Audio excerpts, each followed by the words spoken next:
10 en punto de la mañana, 15 grados tenemos en el sur del país y ya estamos en contacto con Matilde Ulgerovich, que es licenciada en Ciencias de la Atmósfera. ¿Cómo te va, Matilde? Bienvenida una vez más a Punto de Encuentro. Hola, muchas gracias. Bienvenida. Gracias por atendernos. Una Matilde Ulgerovich que la otra vez estaba en el exterior, recuerdo ahora, ¿dónde te encontrás? Ahora estoy en Uruguay. Estás acá, bien, Matilde. Hablamos con vos hace 3 meses y medio aproximadamente. Ya nos encontramos en una situación de déficit hídrico, pero bueno, esto ha ido de mal en peor. Comenzó julio y uno ve las imágenes, sobre todo del sur del país, y realmente impactan, ¿no? Y el pronóstico es desalentador. ¿Ya se puede decir que esta es la peor sequía de la historia, Matilde? De la historia es muy difícil decirlo porque hay que tener medidas.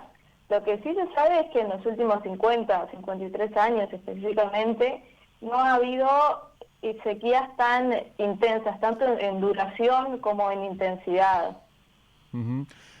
Y como experta en lluvias, ¿qué definición haces de esta crisis que atraviesa Uruguay, de esta escasez de precipitaciones? Bueno, es una sequía que ya superó la parte meteorológica. Se dice que una sequía es meteorológica cuando llueve bastante menos de lo normal, y ahora ya está afectando también más la parte de los suelos, del agro. Es una sequía bastante intensa y que está ocupando todos los ámbitos. Y lo que se puede decir es que en los últimos 12 meses todo el país estuvo en sequía. En este momento la sequía más intensa es en el suroeste. Y lo que tiene de particular es que fue una sequía particularmente larga. Hace más de 3 años que estamos con déficit de lluvias, y además lo poco que llovió en los últimos meses, desde mitad del 2022 hasta ahora, eso fue bastante notorio. Incluso varios de esos meses fueron récord de lo poco que llovió. Claro, y a ver, vos nos estás diciendo que el panorama justamente es mucho más alarmante en los últimos 12 meses, por más que estamos en sequía a nivel país desde hace 3 años. Pero si miramos este 2023, no han sido, o capaz que es una sensación que tenemos por la escasez de agua que hay, pero estos 6 meses que pasaron del año 2023, ¿no han sido el peor semestre de los últimos tiempos? ¿Peor que el último del año pasado, además? El verano particularmente sí. Después hubo algún mes, abril creo que llovió, no me acuerdo si fue marzo o abril, que llovió casi normal. Uh-huh. Así que como semestre no te lo puedo decir, pero el verano sí. Y ahora también, horrible, ¿no? Desde que arrancó el invierno.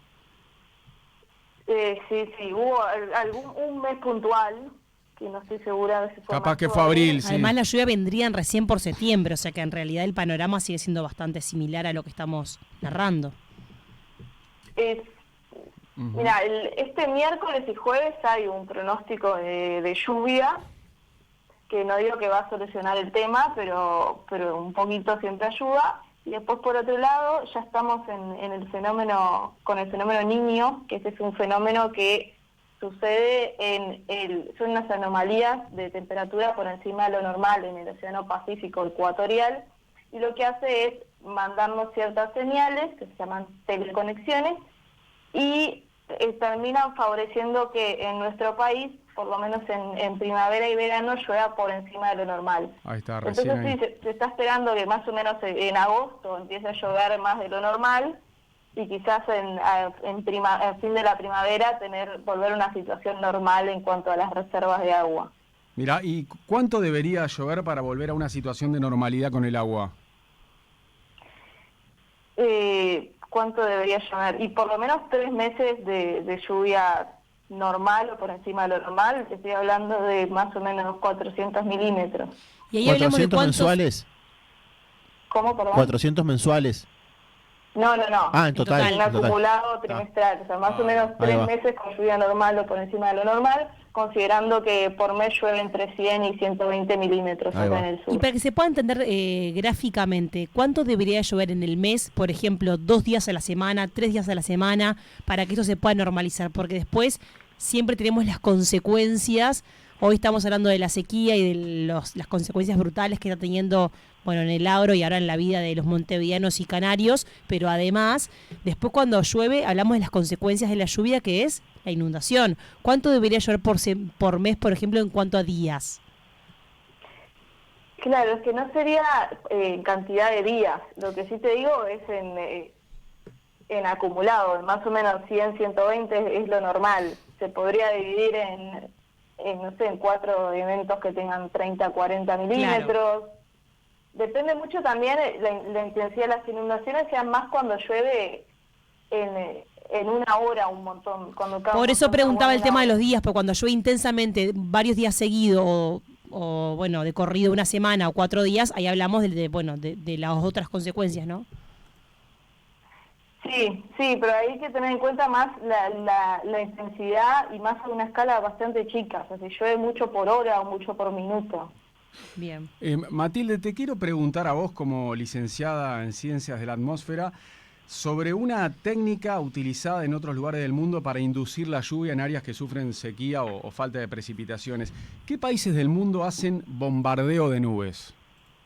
Bueno, eso se hace, por ejemplo, no por falta de precipitaciones, pero se hace en Mendoza, en el sur, en Argentina, antes de llegar a los viñedos. Ahí lo que no quieren es que llueva en forma de granizo encima de los viñedos. Entonces lo que hacen es que llueva antes. Es como que pinchan las nubes para que llueva antes. Claro, en verdad para que pase esto lo que tenés que tener es humedad en la altura a la que tiene que haber humedad, que es más o menos 1000 metros, 1500 metros, pero tenés que tener escasez de núcleo de condensación. El núcleo de condensación son partículas chiquitas que lo que hacen es que la humedad condense, que se formen las gotitas. Entonces cuando sirve el bombardeo, o sea, la forma de hacer que llueva, es cuando tenés la humedad, pero no tenés los núcleos de condensación. Y en nuestra zona no tenemos ese problema, en general están los núcleos de condensación. O sea, ¿vos decís que acá no es practicable eso en Uruguay? Tendría que hacer un estudio más profundo, pero así, si me lo preguntaste, digo que no es lo que nos serviría. Más porque lo que nos pasó, que ahora ya está un poco más aliviado, pero lo que nos estuvo pasando durante muchos meses es que no nos llegaba la humedad que tendría que venir más o menos de la zona del Amazonas. Esa humedad como que se estaba desviando. Exacto. Y no estaba llegando a Uruguay. Entonces, si no hay humedad, no podés hacer que llueva. Mirá, ¿y es algo caro el bombardeo de nubes, esa pinchada de nubes? Es algo masivo, o sea, necesitas unas máquinas importantes, un análisis importante. O sea que implica una inversión. Claro, sí. Qué bárbaro. Ya para redondear ese tema, esa práctica que me resulta súper interesante. ¿Cómo es que se hace? Para ver si nos puedes explicar un poco en criollo. Tenés las máquinas, tenés la tecnología, ¿cómo lo haces? Es la humedad a esa altura. Vos tenés la humedad, pero no se están formando gotas. Sí. Para que se formen gotas vos necesitas una particulita muy chiquita, un pedacito de algo que puede ser desde sal marina, un montón de cosas. Y la humedad la humedad en estado gaseoso va a pasar a estado líquido y a formar una gota alrededor de ese núcleo de condensación. Eso es lo que pasa previo a la lluvia. Es muy difícil que se forme la gota sin el núcleo de condensación.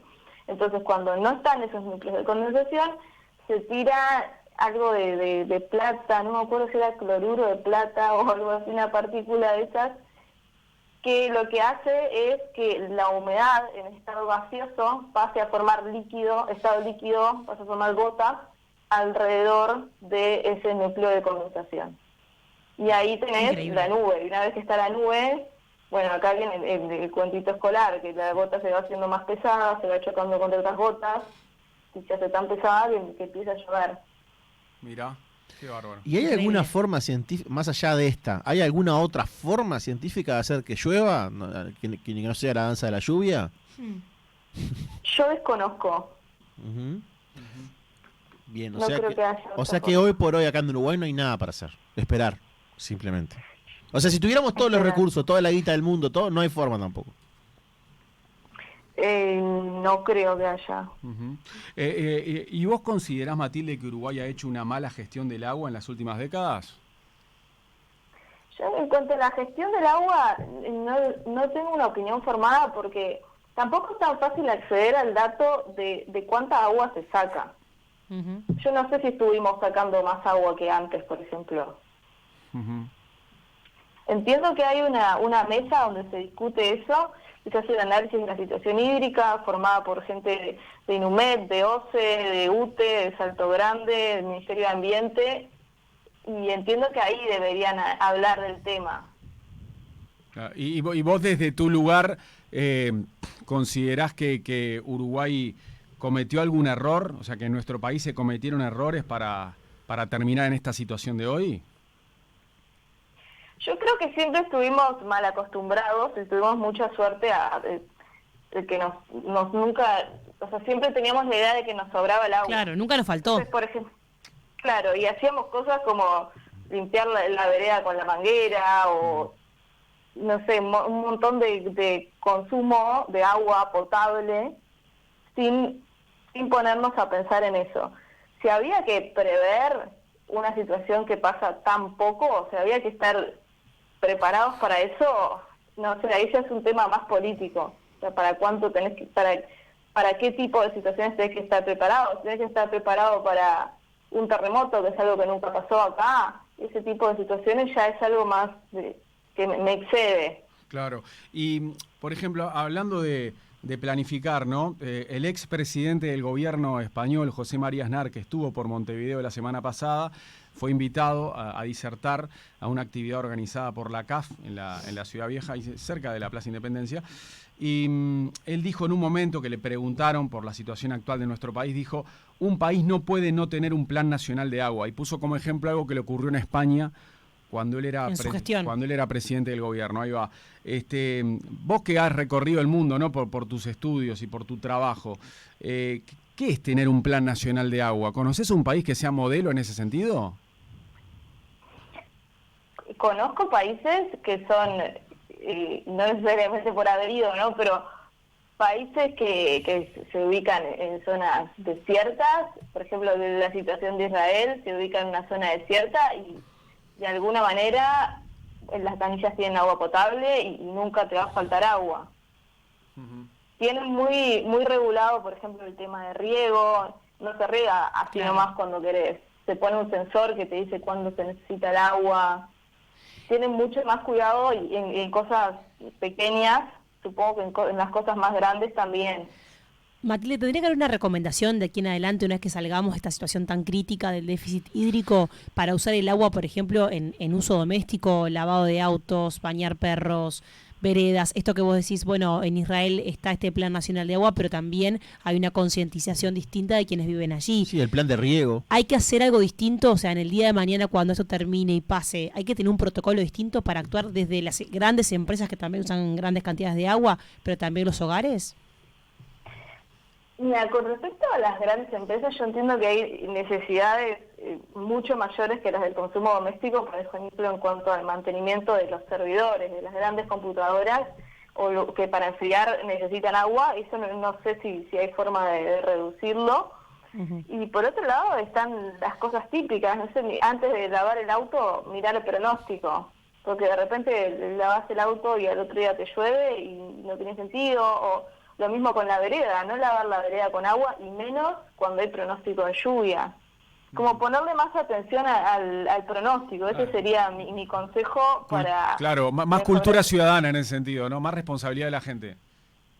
Sí, yo espero que como aprendimos alguna cosa después de la pandemia del COVID, aprendimos a la importancia de lavarse las manos o otro tipo de controles de higiene, yo espero que de esta situación también podamos aprender algo, porque también hay que considerar que el agua en Uruguay, el agua que sale de OCE, sí, en general es potable, o sea, pasa por un proceso de potabilización y no es agua que es gratis, es agua que tiene un costo económico y lleva varios procesos, entonces no es, lo vemos como agua que bueno, llovió y entonces tenemos agua, y tampoco es tan así. Tenemos agua, pero no es agua que sea puramente agua que sale de la lluvia. Entonces también por eso deberíamos cuidarla. Matilde, ahora traías el ejemplo de Israel y de cómo ese país ha gestionado el agua. Y te quería preguntar, ellos también generan agua de un montón de formas, tienen tecnología para eso. Aquí no creo que apliquemos nada de esas y de esas situaciones. ¿Nos puedes contar un poco qué otras formas hay de obtener agua? Creo que, por ejemplo, del aire, hasta del aire, ¿no? Yo no sé si obtienen agua del aire, más porque al ser una zona medio desierta, el aire seca, entonces no creo que vaya por ahí. Lo que sí entiendo que hacen es que desalinizan agua salada. Ahí va. Tampoco digo que nosotros estamos en una situación muy distinta, no tenemos que imitar lo que hace alguien en un país que está siempre en una situación más extrema, sino tomar sí, las experiencias. Cuál es lo que se hace. Claro. Para ti entonces va más por el lado de el cuidado que el de generar nuevas opciones. Es que generar nuevas opciones en el sentido de buscar tener más conciencia de dónde hay agua subterránea que se pueda sacar y ese tipo de cosas siempre está bueno. Uh-huh. O mejorar la infraestructura siempre está bueno. No creo que haya que llegar al extremo de desalinizar agua o de tener previsto desalinizar agua por si hay otro evento extremo. No creo que llegar a eso, sino que tener un análisis más claro de dónde poder sacar agua, en este tipo de casos, agua dulce, creo que con eso alcanzaría. Uh-huh. Saliendo un poco del tema lluvias, Matilde, pero siguiendo con tu métier, varios meteorólogos advierten que este invierno 2023 en Uruguay y zonas aledañas será un invierno con menos olas de frío polar. Tuvimos una sola hasta el momento, que incluso se dio en la primera quincena de junio, antes de que comenzara el invierno astronómico, digamos. Tuvimos esa ola de frío polar, no hubo otra, y parece que habrá muy poquita, quizá una más. Desde las ciencias de la atmósfera, ¿cómo se explica este fenómeno? ¿Por qué se da eso? Está el fenómeno del Niño, que es esto que te comentaba, la temperatura en el Pacífico ecuatorial está por encima de lo normal y se pronostica que siga así por unos cuantos meses, por lo menos hasta fin de año, y eso a través de teleconexiones, es decir, a través de ondas, favorece ciertas situaciones en distintos lugares del mundo. Entonces, en Uruguay en particular, lo que se espera a partir de eso son lluvias por encima de lo normal y temperaturas por encima de lo normal. Pero eso es en un promedio. Uh-huh. No quiere decir que no vaya a haber más olas de frío. Quiere decir que en promedio se esperan temperaturas por encima de lo normal. Ajá. Y otro tema que no tiene nada que ver, pero que me interesa también tu análisis y tu explicación. No quiere decir que esté llamando a ningún tornado ahora, por favor, que no venga ninguno este año, pero las veces que hemos tenido tornados o turbonadas se dan por lo general en la zona oeste de Uruguay, ¿no? Dolores, pero mucho en el departamento de Soriano y sus alrededores. ¿Qué tiene esa zona de nuestro país? Pero hubo en San Carlos. Hubo uno en San Carlos. Ah, bueno, sí. Bien. Pero en el departamento de Soriano y sus alrededores han ocurrido varias veces esos fenómenos meteorológicos. ¿Qué tiene ese lugar del país para atraer tornados o turbonadas? ¿Qué pasa por ahí? Mira, nosotros como país estamos en una zona propensa a tornados. No hay una zona particular de Uruguay que te diga, no sé, San Carlos tiene algo. No, eso no es así. El tema con los tornados es que son fenómenos de escala muy pequeña, ¿no? Ocupan ponerle el tamaño de una cuadra y recorren un par de cuadras y listo, y desaparecen. Entonces, si vos no tenés nadie para que registre, el tornado pasa desapercibido. Entonces hay que tener mucho cuidado cuando hablamos de que en un lugar pasan más tornados que en otro, porque vos no sabés si en la mitad del campo, una zona más deshabitada, no pasaron 10 tornados y nadie se enteró. Ah, mirá. Entonces yo creo que eso fue un tema de que hubo tornados ahí en una zona poblada. Claro. Sí, en ciudades, haga buen pueblo. Pero no es que sea defensa de esa región. Está, bien. No es que sea una zona del país que es más propensa a ese tipo de fenómenos. Pero sí en Uruguay, por ejemplo, pueden haber en otras partes de, como vos decías recién, Matilde, no sé, en la Campaña en Durazno, en 33, en algún otro, en un campo, en un departamento donde sea muy agro, ¿puede pasar este tipo de fenómenos? Sí, sí, totalmente pueden pasar. Hay que tener un poco en cuenta el pronóstico. Nosotros no pronosticamos tornados en sí Claro. porque no hay radar en Uruguay, pero sí lo que se puede pronosticar es una situación propensa de tornado, que son bien esos días de temperatura muy alta y mucha humedad. Esos son los días en los que hay chance de tornado. No todos los días de muy cálidos y muy húmedos, pero sí es algo que un poco se puede pronosticar. Ay, ay, ay, hoy tenemos 22 de máxima y creo que tenemos 95 de humedad, me decís esto, y mi cabeza No, conecta no, datos. No te hablo de 22, te hablo de 35. Ok, alto, perfecto. Bueno, Matilde Ungerovich, licenciada en Ciencias de la Atmósfera, fue un placer tenerte otra vez acá en Punto de Encuentro. Bueno, muchas gracias por la invitación. Un Gracias, placer. Gracias a a vos ti. por este rato. Te Beso mandamos un grande. abrazo. Saludos. Mariano López, Tuque García, César Sanguinetti. Punto de Encuentro. Más periodismo y más comunicación. En pleno centro de Montevideo.